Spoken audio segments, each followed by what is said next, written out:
Line's good. Never on. Close. Hard. Hard release. Come on, Brent. Line's good. Got real close. I hear high, right? Try and hit 2/3. Have they saved it for her? Yes, they have.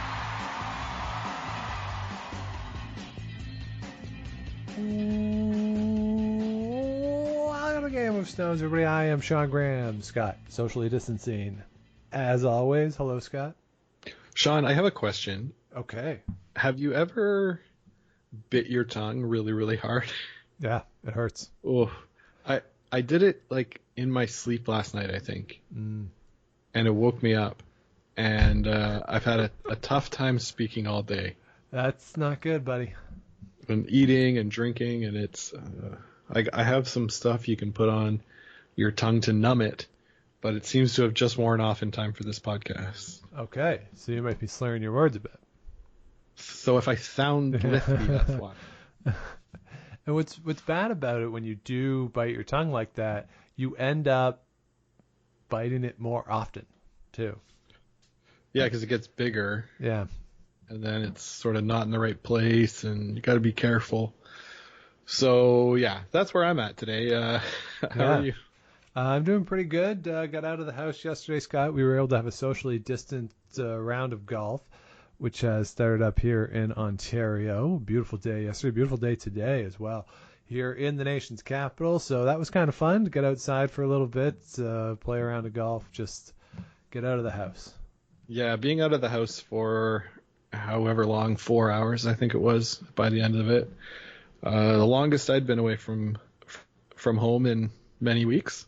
Yeah. So, yeah, good to get some fresh air and as our father would say, get the stink blown off us. There you go. Yeah, so very nice change of pace. Here as things start to open slowly but surely here and across the country. And one of the things, Scott, that is starting to get some more consideration is what will happen in the fall with curling clubs. Word came today or yesterday that the Ontario Curling Association is going to release some recommendations for clubs in the next week or two for what they can try to implement in the fall. And Scott, there's been a lot of discussion online and on other shows as everyone's trying to figure out what could happen with curling in this environment, as it's becoming increasingly clear that life will not resume as normal by the time curling season starts here across the country. And people continue to suggest that curling is a sport where social distancing is possible. And my sense is that, yeah, on a single sheet, you can do it. You have one sweeper. You say one side of the sheet for walking back is for one team or the other. Like, there's ways to do it on a single sheet. Where I don't see it and where I really struggle is you can do it and avoid your opponents, but it's hard to avoid the people on the next sheet over. And the rhythms of the game make it difficult to say, well, this side of the sheet will only be used by this team at this point. And like, it's just, I rack my brain trying to think about that side of it. Single sheet, sure, I get it, manageable. For an entire club, I don't know. And if you're in, say, a 5-sheeter, shutting down sheets 2 and 4 so that there's an empty sheet between every game, it's just not going to generate enough revenue. So my concern is that despite whatever recommendations are made, we're either going to play exclusively doubles, where you're at one end of the sheet the whole game, or the curling season might not be able to start. But maybe I'm just being too pessimistic. What are your thoughts? Yeah, looking into the future, even 2 weeks down the road is somewhat foolhardy at this point. You know, we've seen so many things change so quickly in the last 2 months. You're right. If the distancing guidelines are what is supposed to be the rule, then yeah, that's hard to do. In 4 months, are we at a different place where the guidelines are different?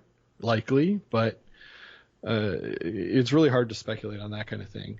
I think where you're right is that if clubs can't get the same number of curlers in, we talked about this yesterday, like could you play only a doubles format? The club wouldn't reap the revenue as much, and the biggest sticking point would be sitting around for a drink after. Yeah. You know, if the club, if it's a club like ours that have employees, then, you know, you're not going to make any money to pay those employees. And if it's a volunteer club, most of their revenue comes from the bar as well. So yeah, that's going to be the sticking point for going forward is, are we going to be able to sit around and have a drink after the game? And are the distancing guidelines going to be as strict as they are now? Yeah, and part of that too is, you know, there's been speculation of, well, if you go with only one sweeper or even 3-person teams, or you try to do something to reduce the number of people in the club on a sheet and say, you know, you play and then you leave. Like, at some point, I mean, Scott, we're definitely in the demo of people who love this sport, but there's a point at which it's not worth it or not fun to go play. I mean, the reason I enjoy going to play is mostly because of the social element. And if a lot of that is removed, then given the cost associated with it, I'm not entirely sure if the you know, sort of cost benefit analysis is there. And that's something that has to be considered. Also, that needs to be considered is, let's be honest, the average age of curlers across the country. It's a little on the higher side. I mean, I played in the last day that the Ottawa Curling Club was open, and there was a guy there who's been a member of the club for 60 years. And, you know, you look at people like that, will they feel comfortable coming to play? Will other people feel comfortable playing against them? And the possibility of the asymptomatic nature of all this. There's so many just unknowns of it. As you say, it'll take time to figure it all out. And, you know, Curling Geek, I think, has been rightly trying to get on top of it with clubs of, you know, to try and be proactive in seeking out new forms of revenue, being prepared for an empty season. There are certain programs. I know the Ottawa Curling Club has benefited from the wage subsidy from the federal government. So there's just a lot of unknowns. And as clubs are in that time of year now where it's membership drive season, people are starting to, in a normal year, sign up, submit their payments. You're also going to see perhaps some clubs come into cash flow issues through the summer and into the fall if fewer people are registering because of the unknown. It's just a scary time, I think, for clubs across the country, and for those of us who love the sport and love going to clubs across the country. There's just this uncertainty is it's not the greatest. No, for sure, and you know, we're all hoping for the best, obviously, but yeah, I guess everybody's health comes first and foremost, and hopefully we can get, you know, in a place where we better understand what's happening and better understand how to mitigate any risks. For sure. So another thing that has come out in the past few weeks, we are starting to see some cancellations of curling events in the fall. We talked last week briefly, the Shorty Jenkins Spiel in Cornwall near the nation's capital here has been canceled for 2020. We also got cancellations from Asia, the Hokkaido Championship. What's the full name of it, Scott? I just had it right in front of me. The Hokkaido Bank Curling Classic. Yeah, so and that's an event that regularly gets international teams. I want to say McEwen won it last year. They were definitely there, and I want to say they won, but I without looking it up, I can't confirm that. But certainly it's a popular spiel in August for international teams, North American teams to head over. It is, and I know you're saying some events in the fall being canceled. This always takes place in August. Yeah, I mean it's like part of the early 2020-2021 season. Yeah, I know. Just when I think of the fall, I don't think August long weekend, but well, it's fall in it's fall in Hokkaido. Yeah, sure.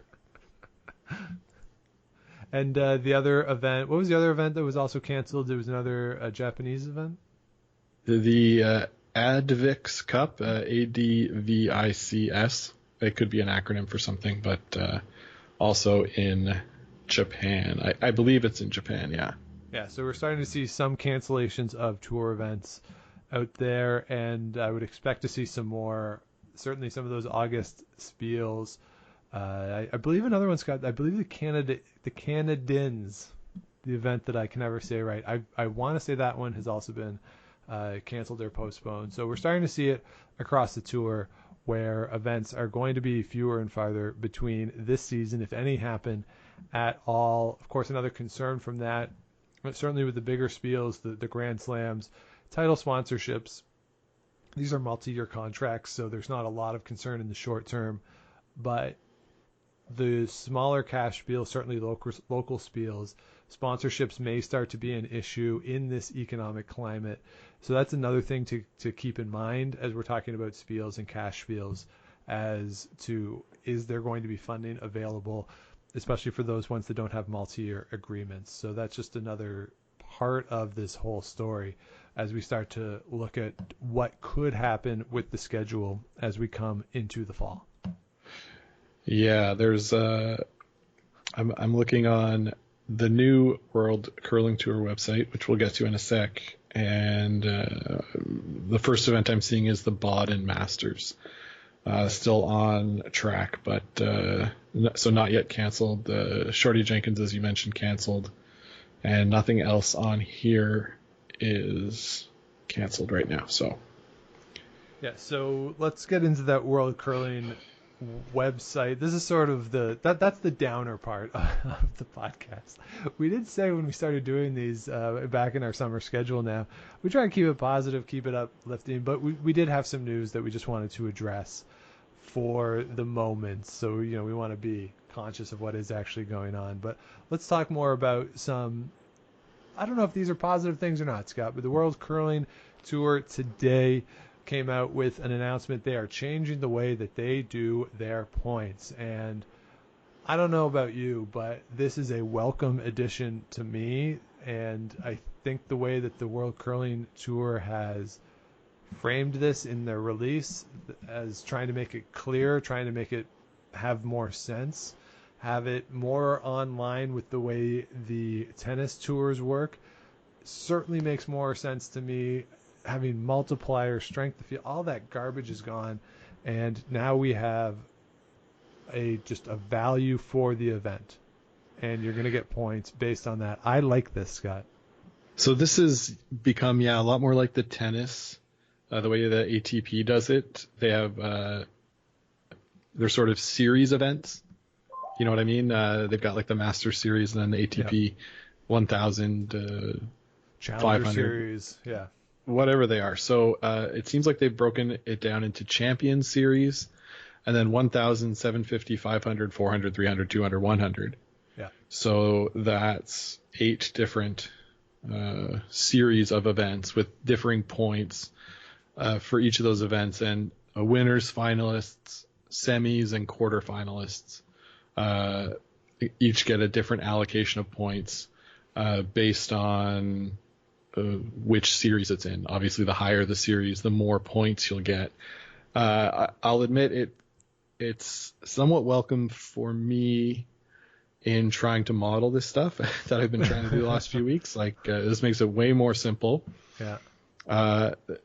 It won't be a strength of field as much as every event will have the series that it's in, and the teams that are going to those events will determine sort of what series it's in. So that for an event now that would have a low strength of field measure, that it won't be worth a lot of points. Yeah. So, and what I like about it is that you know it in advance. So the event gets put into this level. So this is a 750 event, and you know that going in. So you know the total amount of points that you're playing for in each particular event. So that I think is really welcome, not only for the players, but I think this will be good for the middle class as well. We've talked so much about middle class teams getting pushed out. increasingly, but here's an opportunity for those middle class teams or even young junior teams who want to go out. Entering a 100 or 200 series event now, it's easier to know what to expect. You're not going to get blown out of the water. You're going to be competitive if you're at that level. And there's a natural progression up as opposed to, oh, I want to enter this spiel and then we'll see who else shows up. I really like this element of it, that teams can set schedules, I think, in a much more effective way. It allows more space for, as I said, younger teams, middle class teams to find the appropriate places for them to play and be competitive. Yeah, and it says here on the website that these events will be categorized and assigned points based on the amount of total prize money. So that in a way to it self-selects. Exactly. Yeah, it self-selects who will be going. You likely won't see a team near the top of the point system going to these, we'll call them lesser events, the lower ranked, lower points available, because they'll also have less money available and won't be worth the time of one of those bigger name teams, right? Yeah. So yeah, it helps sort of keep teams that are at a certain level can compete against other teams in a similar circumstance. So like you say, a team that is maybe starting out from junior, looking to get more events in, they're going to have to do well at the lower events and then be able to accumulate more money and then work your way up. Yeah, so I'm all in on this. I really like it. The other thing that is changed as part of this is that national and international events will not count towards this system.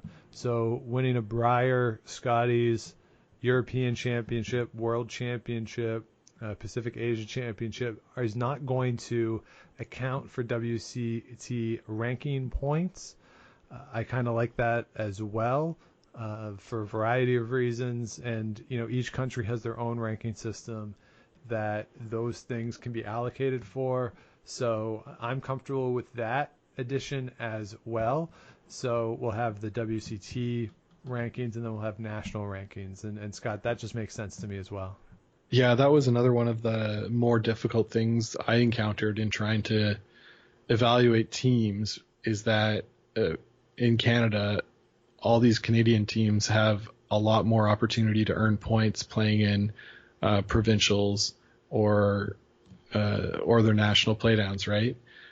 And I couldn't quite figure out how to account for those kind of events because they tended to have higher strength of field, but other teams like the Swedish teams who would play in a lower strength of field national championship, they like wouldn't have the opportunity to earn the same number of points because they're not playing in a national championship in Canada.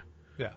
So it was really hard sort of comparing apples to oranges when trying to break down the points values into something that could quantitatively tell me how good a team was. Right? Yeah, and the hope too from this is that, especially at the bottom part, once you got past 20 in the order of merit, it was really hard to discern anything. This makes it a little easier because you can say, oh, this team played in a 500 level event and was a semifinalist. And it's just going to be a lot easier to compartmentalize that, to understand what that means, as opposed to, oh, they played in this event that had this multiplier. Like it just makes way more sense. Yeah, it is going to be a little more confusing given that a country like Canada, like Switzerland, like the US that has a few more teams are going to have to create their own internal ranking systems. So like we'll have a system like the Canadian the CTRS points, Canadian Team Ranking System points, and they then already a have world. that, though. Like they already have, like the CTRS points exist. USA Curling has their own. Like those things exist already. But now we'll have two things. So yeah, but we'll still have two. Like we have two things already. In this country, at least. But we just use order of merit now. I don't think CTRS is used at all anymore. No, CTRS is still used. You have to. I love CTRS. What? You have to. You have It's to. but it's the same thing. It's the same points. It's the order of merit points. It's just only Canadian teams are ranked. So, anyway, having different national versus international ones seems kind of silly, but who knows? And then the other thing that this announcement brought is that Curling Zone is not going to be on the back end of this website anymore, and Jerry Gertz will no longer have any affiliation with the World Curling Tour points rankings. So that was made very clear in this statement. Yeah. And makes me think, Yeah. Yeah. That one is very surprising. I get that the WCT wants to bring this in internally and I guess doesn't want to contract with Jerry Gertz anymore for whatever reason, but I mean, we're not affiliated with Curling Zone at all. I know they have a lot to do with some other podcasts and are really supportive of podcasts and promote stuff. But that is the best curling website anywhere right now. And it's going to be hard to top it. So, I wish the WCT luck in doing it. And I really hope that Curling Zone continues to provide the level of service it does for people like us and just general fans. But that's a bit of a stunner to me. And yeah, Curling Zone, you could say that it looks like it doesn't belong in 2020, just the visual of it. But, I've seen online where I think even Jerry has said, we want to update the appearance of it. But I don't care about the appearance of it. I care about the functionality of it, and it's incredibly functional. It's incredibly useful. It's an amazing database of information, and for the WCT to walk away from that is really surprising to me, and hopefully whatever they come up with is useful and has information, but the depth of the material and information on Curling Zone, it's surprising to me. Yeah. We'll see what this means for the future of Curling Zone. I have some quibbles with it beyond just the appearance in trying to dig for deeper stats. But you're right. It is, if you're just looking to see who's playing, what the scores are in any tour event, you can't be beat for that kind of stuff. No. I have a theory as to what will happen. I won't say what it is. I'll tell you offline, Scott. But I have a theory as to what's going to happen with it. And I think the two might be connected, but we'll see what happens with the future of Curling Zone and Jerry. All right. So there you go. So that's all the news update as the World Curling Tour moves forward with new plans. Now, Scott, we wanted to take some time here and talk about some of the players who are out there on that World Curling Tour. And we thought it'd be fun if we could try to rank the top 5 curlers. This is independent of nationality. This is independent of gender. This is the top 5 people who are curling today. This is today. Well, not today because nobody's playing, but from like the start of March, from the end of the Brier, let's say, who are the top 5 players in the world? And this was an incredibly difficult task. I thought it'd be relatively straightforward, but my goodness, Scott, there are some good players. Yeah, Sean. We're working on another episode and just didn't really have enough time to pull it all together for this week. So I said, hey, let's do this one that you had suggested, thinking it would be, oh yeah, we can do that one pretty easily. Yep. And yeah, maybe not so much. So what was your criteria for coming up with your top players? Like what did you factor in? I was trying to think of like obviously throwing like shooting percentage or making a lot of shots is pretty important. For sure. But everyone... Thank you. That is the high-quality curling analysis you come to Game of Stones for. Making shots is important. Sure. But also the sort of role that a player plays on their team Yeah, for sure. also being super important. So not only, are you making your shots, but you're supporting the team in a way, be it through sweeping, through calling a game, whatever, playing ambassador on your team, something like that. So do we want to start at each of our number 5 and work our way down? Yeah, I think that's a good idea. Let's down do to that. 1. Yeah. Okay. So who do you got? I'll start. Yeah, who do you got? So in the spirit of that, and given that the Briar was the event that we most recently saw, I'm going to put at number 5 Reed Carruthers. Wow. Playing because you said it's right now. Yeah. So at this point, he was one of the All-Stars at the Briar and was the key to his team's success, in my opinion, at the Briar. Not only did he shoot lights out, he facilitated communication with the team. He made it easier for all the other guys to make their shots. He bailed the team out when he needed to, and supported Mike in a way that I had not seen until that event. So that's why 6 weeks earlier they were yelling at each other. Well, they weren't, but it was very uncomfortable watching the Manitoba final.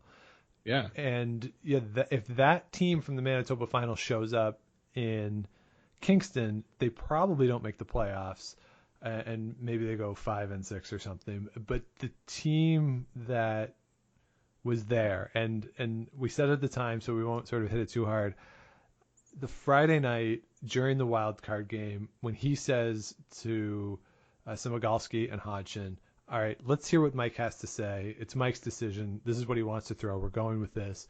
Mm-hmm.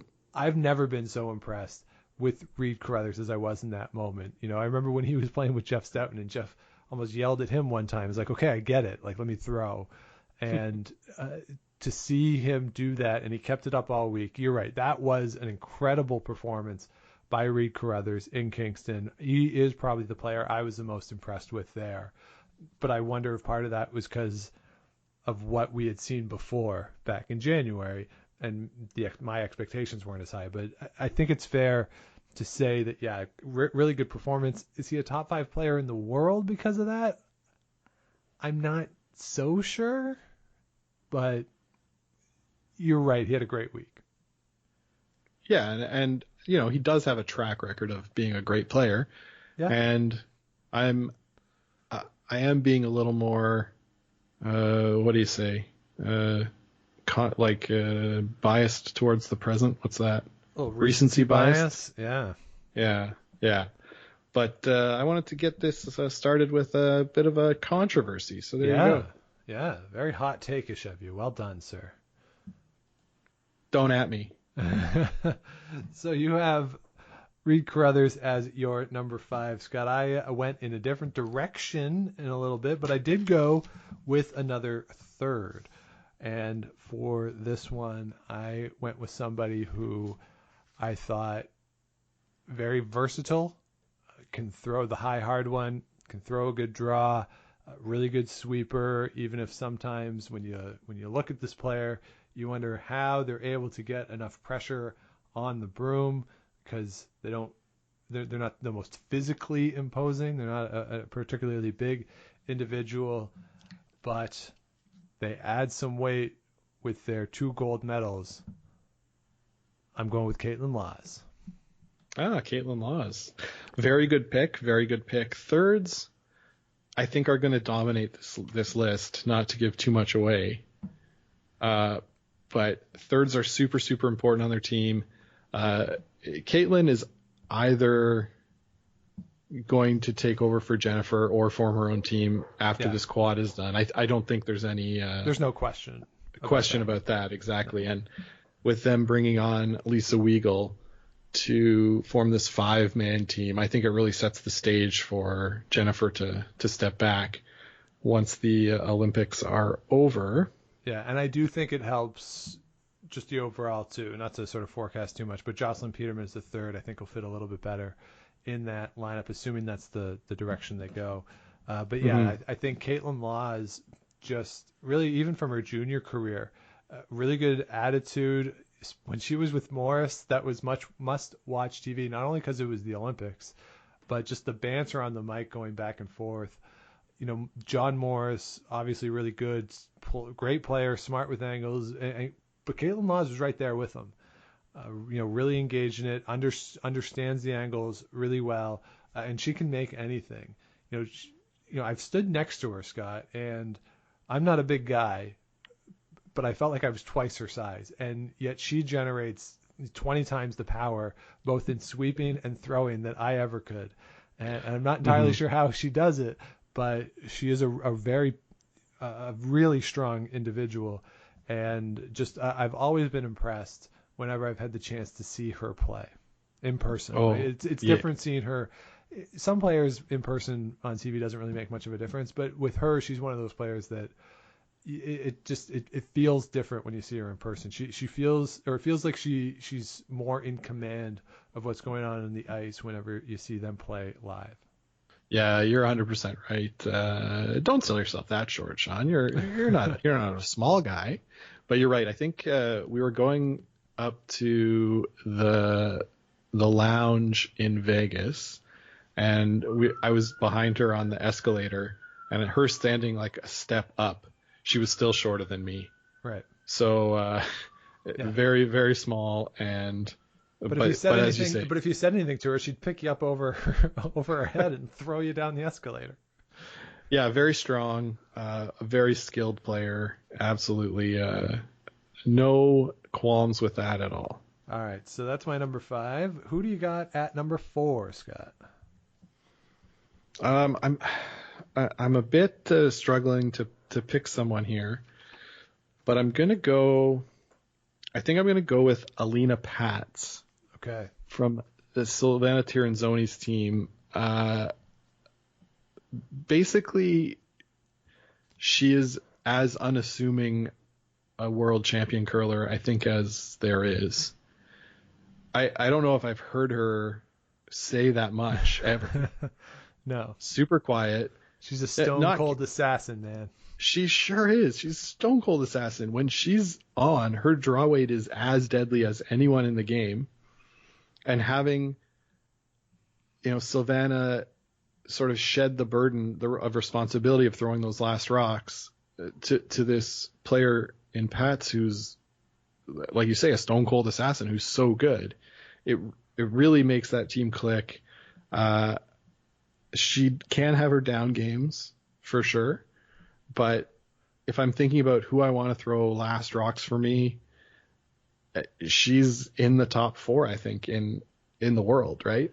Yeah. So 3-time world champion, once as an alternate, once as a skip, and once throwing fourth rocks. Amazing versatility on the team. Has done really well at mixed doubles in the past as well. So yeah, what do you think of that? I love that pick. Yeah, she.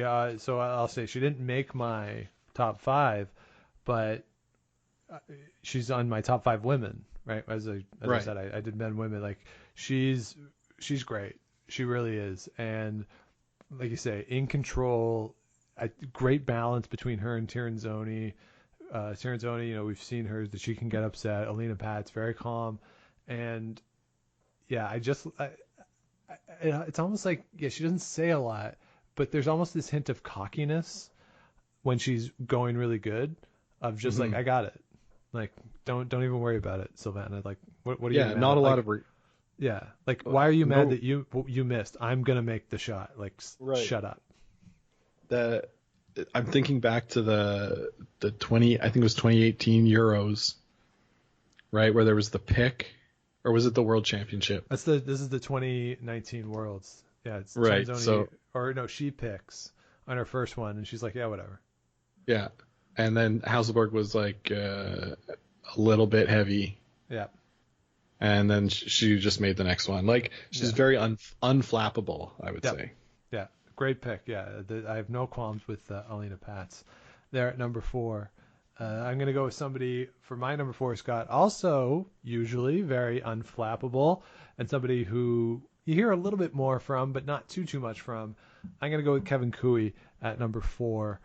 He is somebody who obviously can make the last shot when you need him to, whether it's some sort of run, crazy double, something, or if it's a draw. Getting Cooeyed is a thing.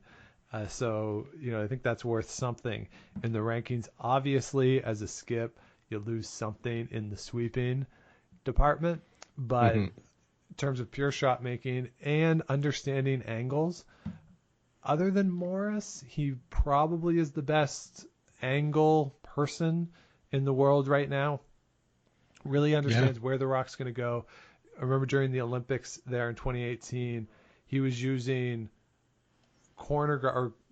guards that have been ticked, center guards that have been ticked, and putting guards next to them so that when people tried to peel them out, they would come into the house, and just really trying to understand new ways to defend against ticks. So very impressive what he can do on a curling sheet. So I have him at number 4.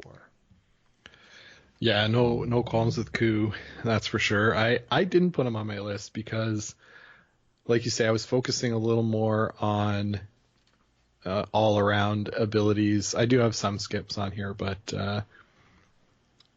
and then sort of his performance at this year's championship at the Brier was a little below where I think he would like and what he's capable of. So yeah, definitely below what he is, what his expectation would be, no question. All right, so who you got at number 3? So at number 3, I put Rachel Homan. Okay. Spoiler Sorry, alert, Scott. That's where I have Rachel Homan too. All right. Yeah. Sorry, I had a beard hair stuck in my mouth. Gross. Time to trim. Rachel is obviously a great player. Obviously the same sort of steely demeanor that we see on the ice from Elena Pats. A little bit, maybe a little bit more flappable. We've seen her lose the last 2 Scotties finals. But in getting to those finals, been pretty efficient, pretty deadly in doing that. Also 3-time Canadian champion, 1-time world champion or 2-time world champion. So obviously a great player. What do you have to say about Rachel? I think what's remarkable about Rachel is the evolution of her game.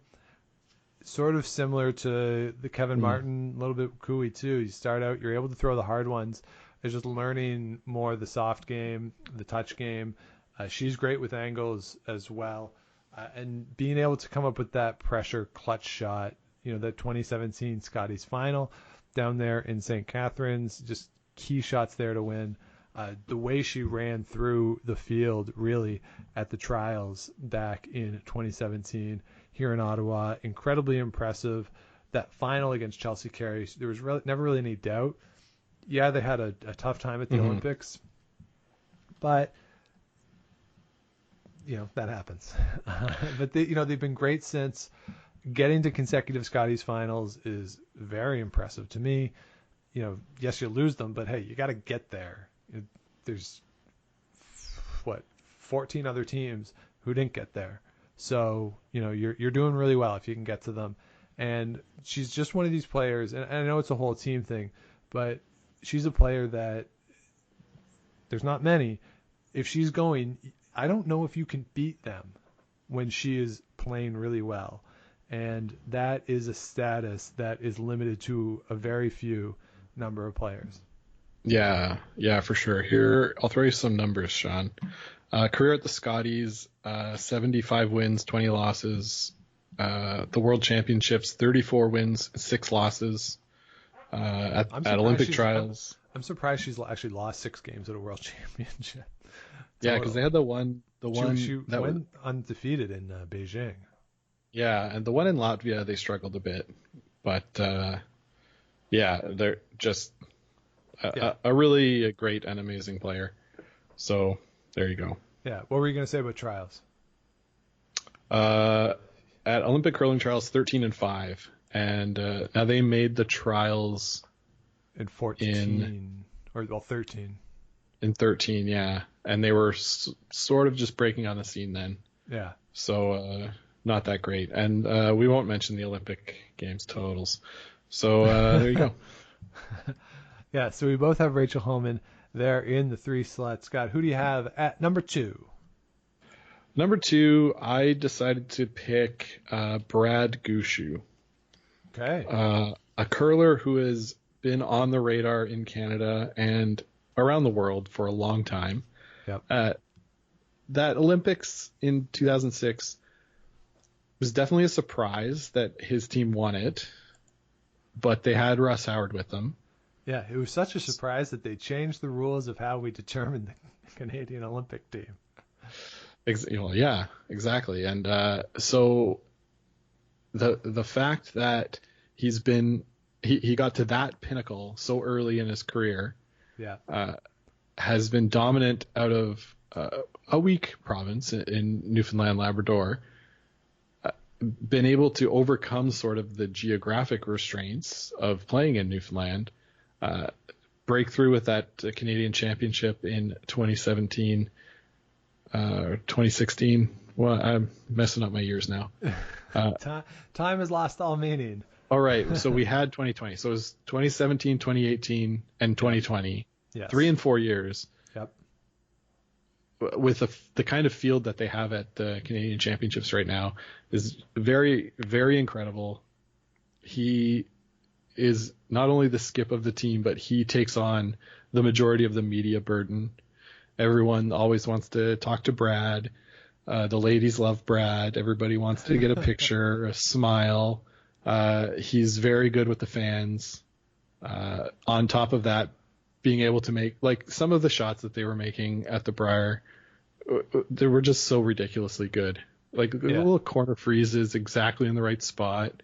Just an amazing player. Handles himself well on and off the ice. And my number 2 player. Yeah, he might be the only guy in the field from Kingston who gets down 4-0 to Brad Jacobs and can come back. Yeah. Right. For as great as the field was, that might be the only team that could do it. I agree with everything he said. And what's even more amazing is not just the longevity of it, but that arguably the bulk of his success has come now later in his career. That I know he's not an old guy by any means, but that he was so dominant in Newfoundland for so long, but he constantly was getting better. And if you look at some of his early Briers, he doesn't have good records in some of those early ones. And he put in the time. He got the team together. He gave Brett Gallant a job to move him to St. John's. I don't know if he still works for one of Gushue's company, but he really was fully invested in it, and it's paying off now at the tail end of, or what may be the tail end of his career. We'll see if they go through another cycle or not, but that's what's really the most impressive to me is it would be easy for a player to win a gold medal and then be like, all right, I'm good, and play and still try. But it seems like in the past 6-7 years, really since this team got together, he's doubled down on it and really gone hard. And that Brier and St. John's was probably, as whenever he retires, is going to be the high point of his career, probably personally. And I think it'll be the moment we all think about, as opposed to him missing a draw for 7 in the gold medal game at the Olympic Games. But that is what comes to mind when I think of Gushue, and yeah, fully deserving of one of the top 5 players in the world. I agree.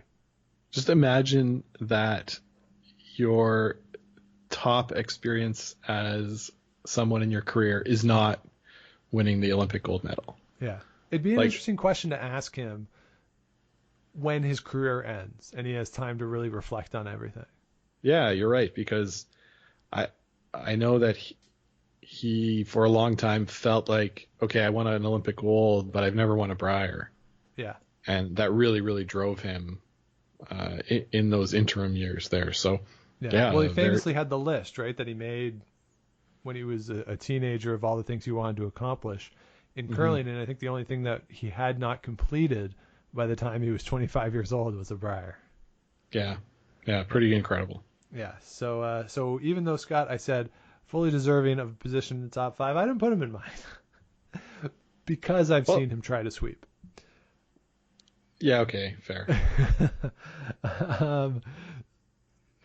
That being said, I do have a skip in the number 2 spot. I have Anna Hasselborg as number 2.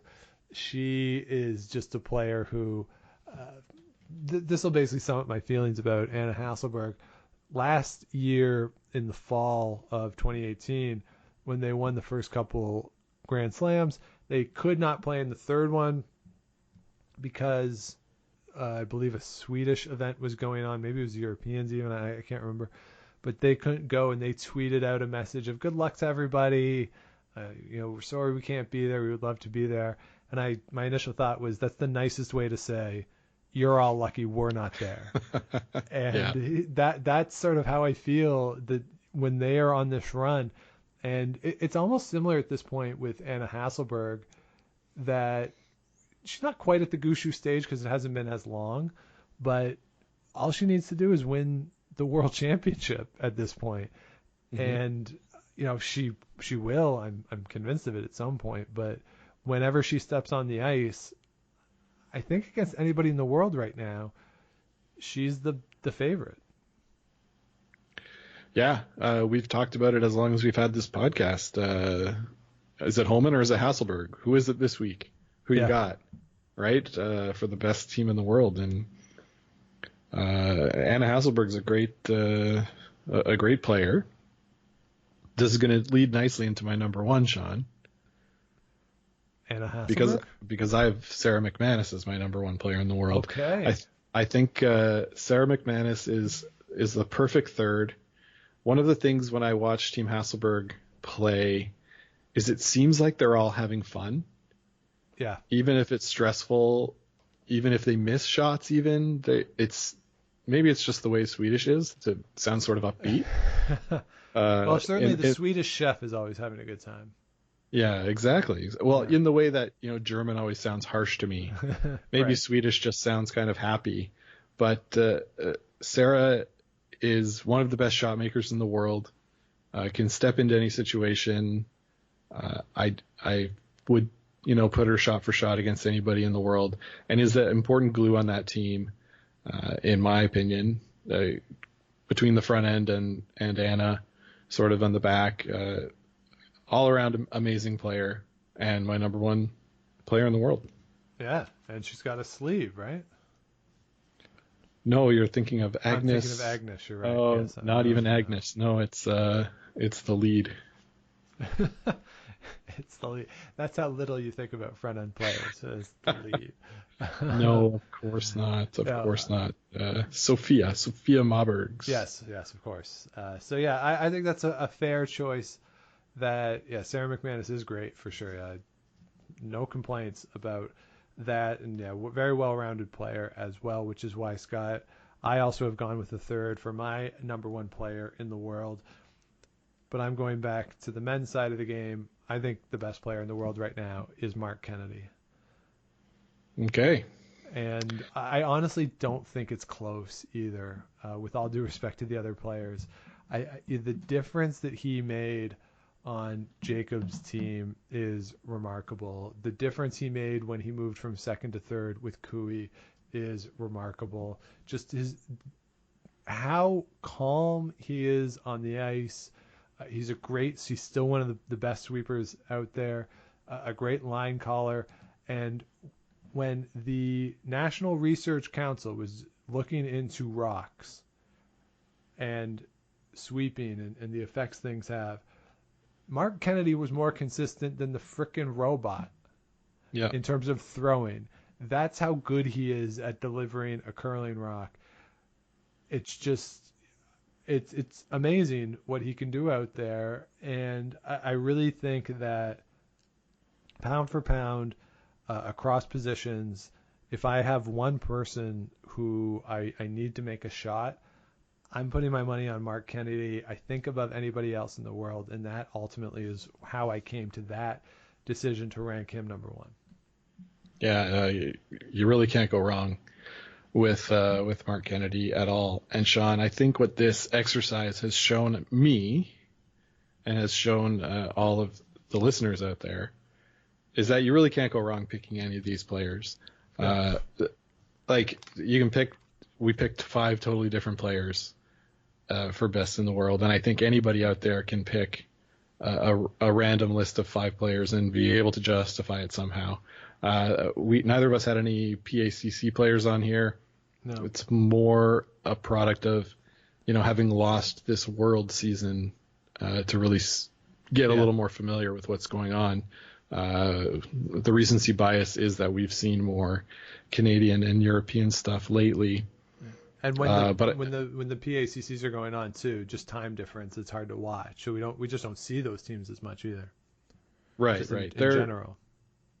And I was really looking forward to seeing the new Chinese women's team at the Worlds this year, the Korean team again as well. So, you ask me in 6 months, my list could be totally different. For sure. And the one name, Scott, I had a bunch written down here, but the name that was, if it was difficult to leave somebody off in a reductive exercise like this, is Mark Nichols. That's another one that, I would argue that for as much as the Brad Gushu team won the Brier, Mark Nichols won the final. Yeah, he was amazing in the final. Yeah. If you're Brendan Botcher, you're not looking at anything because Nichols had just figured it all out for you. Yeah, absolutely. Yeah. So definitely tough choices, but yeah, you're right. No way you can go wrong. So Scott's list: Reed Carruthers, Alina Pats, Rachel Holman, Brad Gushu, and Sophia Madbergs. And not Sophia Madbergs. Why did I write Sarah down McManus. Sophia Madbergs? Sarah McManus. Sophia's pretty good too, but no, she's the lead on this Hasselberg team. That was the last name that we mentioned, so I wrote it down. Yeah. And for me, apologies for leaving her off. And for me, Caitlin Laws, Kevin Cooey, Rachel Homan, Anna Hasselberg, and Mark Kennedy. But yes, as Scott says, no way that you can go wrong with any of those 9 individuals who are on that list, or any of the other ones you can come up with, for sure. Mm-hmm. So that was fun, Scott. That actually took my mind off what we talked about at the start of this show. Yeah, what did we talk about at the start? It doesn't even matter. Doesn't matter. I got a text here in real time from Dean Moser, who was listening to our commercial episode, Scott. If you haven't listened to this, go back and listen to it. It was a lot of fun to do. We ranked the best commercials that air during TSN broadcasts. And Scott, you have been accused of going full scorched earth on the prairies. That's fine. So you are no longer welcome between Thunder Bay and the mountains. Yeah, good. That's fine. Wow. As long as I can fly over, I'm okay. So that'll do it for this week. Thanks everybody for tuning in. If you have not yet, please do go subscribe to the show wherever it is you get your podcasts. Give us the likes, the ratings, the comments, all that fun stuff. Keeps the show going. Lets other people find the show. Shout out to Rocks Across the Pond. We're still doing the Instagram Live. This week we did it today on Wednesday. And we're going to go back, I think, to Mondays next week. So Mondays, 5 Eastern. With the guys from Rocks Across the Pond, we're doing the Instagram Live. Scott, I hosted it this week for the first time, so I didn't see any of it, but I had fun. Yeah, you did well. Thanks. Once I found the button. Yeah. Took me a while. Buttons were hard for you to figure out. They sure were. But so we're still going to be doing that for a while, it seems like. So definitely check that out over on Instagram on Monday afternoons. As always, you can follow along with everything going on with the show, Twitter and Instagram at Game of Stones Pod. Scott's there at Scott Likes TV. I'm at Dr. Shawnee Fever. And of course, you can email the show with any ideas or thoughts, Game of Stones Podcast at gmail.com. So we hope everybody is doing well. Thanks for listening. We'll be back with you again next week. But until then, keep your brooms on the ice and don't dump that intern. Make the final.